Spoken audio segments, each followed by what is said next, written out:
रस्त्यावर मोठमोठे खड्डे पडलेत। छत्रपती संभाजीनगरहून पुण्याला जाणाऱ्या प्रवाशांची मोठी वर्दळ या रस्त्यावर असते। त्यातच अहिल्यानगर मनमाड महामार्गाच्या दुरुस्तीसाठी इथली अवजड वाहतूक छत्रपती संभाजीनगर महामार्गाकडे वळवली आहे। त्यामुळे छत्रपती संभाजीनगर महामार्गाची अवस्था देखील दयनीय झालेली आहे।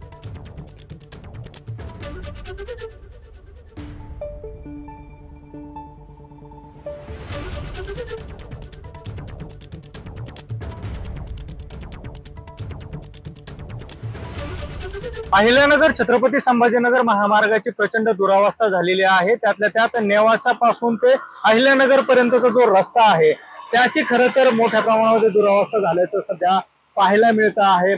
या रस्त्याच्या दुरावस्थेमुळे जे आहे चाकण MIDC असेल, त्याचबरोबर छत्रपती संभाजीनगर MIDC या दोनही MIDCवरती परिणाम झाल्याचा आपल्याला पाहायला मिळतं आहे। कारण चाकणहून मोठ्या प्रमाणामध्ये छत्रपती संभाजीनगरकडे जे वस्तू आहेत तर त्या MIDCतल्या येत असतात आणि त्याच या रस्त्याच्या दुरावस्थेमुळे प्रचंड प्रमाणामध्ये नुकसान होताना दिसत असतं। या रस्त्याच्या दुरुस्तीसाठी निधी मंजूर झाल्याचं जे आहे लोकप्रतिनिधींकडून सांगितलं जात आहे, मात्र पावसाचा व्यत्यय या रस्ता दुरुस्तीमध्ये होताना दिसतो आहे आणि त्यामुळे प्रचंड प्रवाशांना जो आहे तर तो त्रास सहन करावा लागतोय। कॅमेरा पर्सन प्रसाद सह सुनील भोंगळे, ABP माझा, नेवासा, अहिल्यानगर।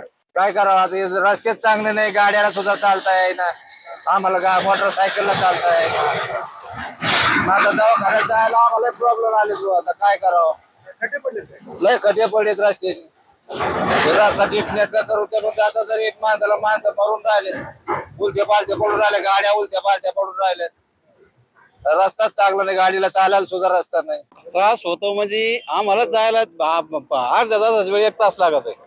रोजचं जाणं आहे नगरला आमचं, आणि 1 तास लागतोय नगरला 16 किलोमीटर अंतर काटायला।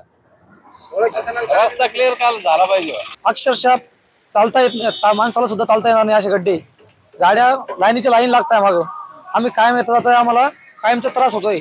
आधी सरकारने याच्यात लवकरात लवकर याचा दुरुस्ती करण्यात यावी। फार मोठ्या समस्या त्या मे महिन्यापासून तर अगदी आता ऑक्टोबर महिन्यापर्यंत भेडसावत आहे।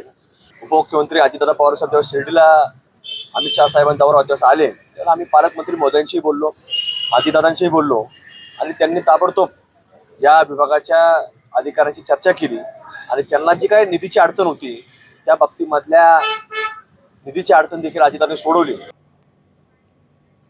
पुढची बातमी पाहूया। शेतकऱ्यांच्या कर्जमाफीसाठी नागपूरमध्ये एल्गार पुकारल्यानंतर अखेर काल रात्री शेतकरी नेत्यांच्या आंदोलनावर तोडगा निघालाय। सह्याद्री अतिथीगृहावर शेतकरी नेते आणि सरकार